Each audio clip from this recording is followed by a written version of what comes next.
Hey, what's up, people? This is another picture-in-picture commentary for the history of comics on film. I keep trying to talk about the intro before I get cut off, but basically, like I was talking about the last time, I was trying to go with a musical theme for this. So anytime, the Ninja Turtles are dancing, Nightman's playing his sax, Spider-Man's doing the rumba samba or whatever the hell he's doing. So yeah, okay. So this is Batman, Adam West. So this was something I was really excited to get to do because this is something I grew up with and watched like a million different times, whether it was, during the whole Super Friends era in the 80s or whether it was, during like the 89 Batman craze where they sort of had a revival of everything Batman thanks to the Burton film. So this is definitely a show I really like a lot. And sometimes I think it gets a bad rap by certain people, just because, it's not the dark and gritty Batman or anything like that. It's not, Christian Bale or, Michael Keaton or whatever. But it's like, come on, dude. Batman's Batman. I mean, I don't know. I love Batman, even though I give him a hard time, because I think his fan aura kind of went overboard post-Grant Morrison JLA. And Bruce Timm Justice League, I still like Batman a whole lot.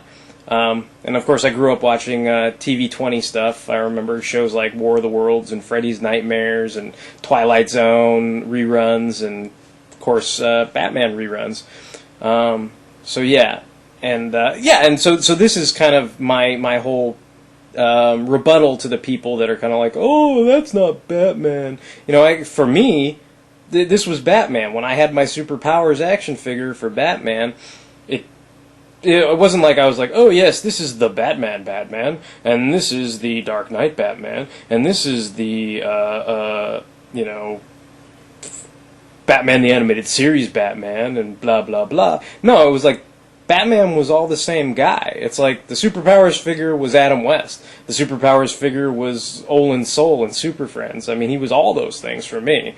So, I remember trying to always capture the Filmation thing. I always used to take the Batman toys and drape their capes over the Superpowers Batmobile to try and replicate the whole scene where they leap over the hood of the car and their capes sort of flap in the back there. And then another defense or argument against the people that are kind of like, oh, it doesn't have anything to do with Batman. It's like, look at these. I mean, the first, I think 14 episodes and a couple others, I mean, they're straight out of the comic books. I mean, the only thing they did was, I guess Dozer and those guys, kind of like the way they did with Flash Gordon, they kind of had the foresight to kind of play it campy because that was the only way it made sense to them to make it. I mean, that doesn't mean that you can't take stuff really seriously. It doesn't mean you can't have a Dark Knight. But for them to make this at that particular time, to wrap it around their heads, that's what they had to do. And it turned out to be really, really successful, at least in the first year.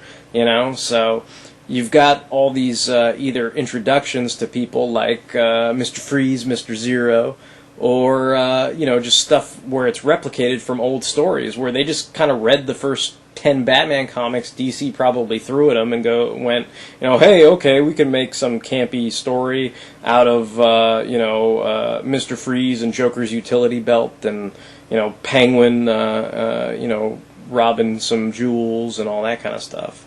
So and I figured it was important to cover all the different actors who played the different villains and stuff like that. I knew I was going to focus on Julie Newmar and Eartha Kitt, but kind of save Lee Merriweather for the next piece, which would be on the actual movie.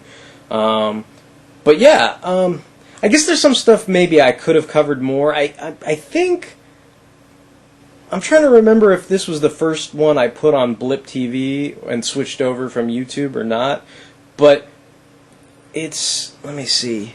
No, it's still 9 minutes and 41 seconds, so I was probably still putting these on YouTube, trying to fit them in, but I wish I would have added some more stuff about like the Archer and how the Archer's really like a Superman villain and things like that. I figured there's a couple things like that I left out that I could have mentioned a little more. But sometimes I hope people see that kind of stuff. I mean, I know sometimes it goes by really quick, but the whole thing about the Clock King, and the Clock King's a Green Arrow villain, and that kind of stuff, even though he's here in the TV series.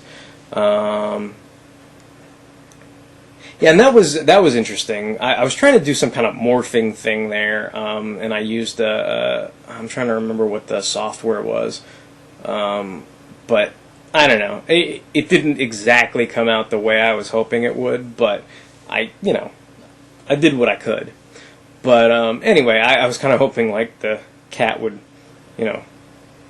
costume would morph into the cat head, but anyway.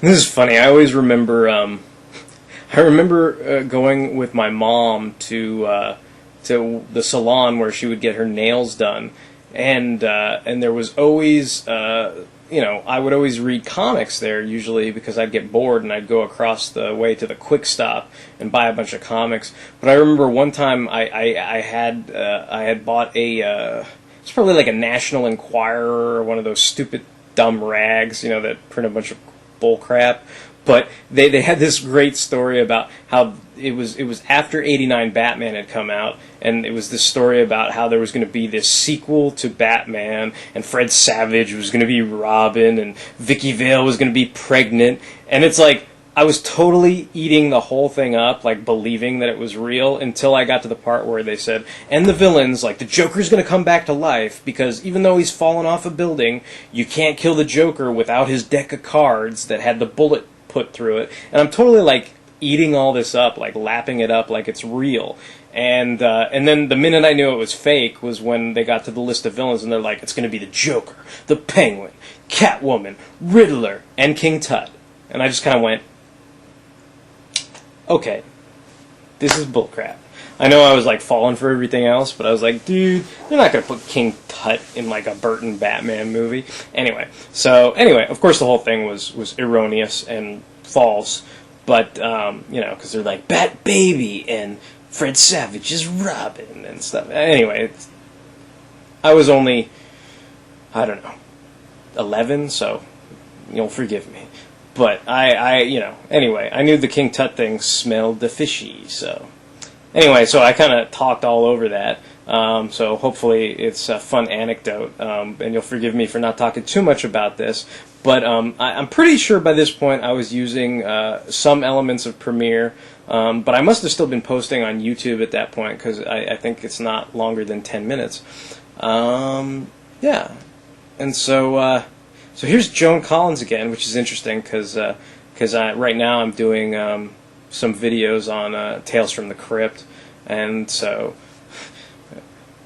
it's funny how certain people kind of reappear again and again. Yeah, and so this is kind of like, besides Scooby-Doo and Batman, this is a pretty big deal. It's like one of the first sort of, I don't know what you call it, intercompany crossovers, or television crossovers, where, you've got two different sets of superheroes that aren't owned by the same company, And then this I felt was important to put in too, because, I mean, there's that element of, hey, Commissioner Gordon and Batman are both talking about the origins of Batman. I mean, yes, they briefly peruse over it and, don't let it affect the actual, theme of the camp and the pow sock wham, but, they did mention it at least, I mean, yeah, it's not like they televised it like the Super Friends episode here, but hey, I mean, people are like, that's not Batman. It's like, it is Batman. It is. So, anyway. Yeah, see? Awesome. So, alright. So, thanks for watching, and check me out on comicbookmovies.com now, and also the HOCOF blogspot.com.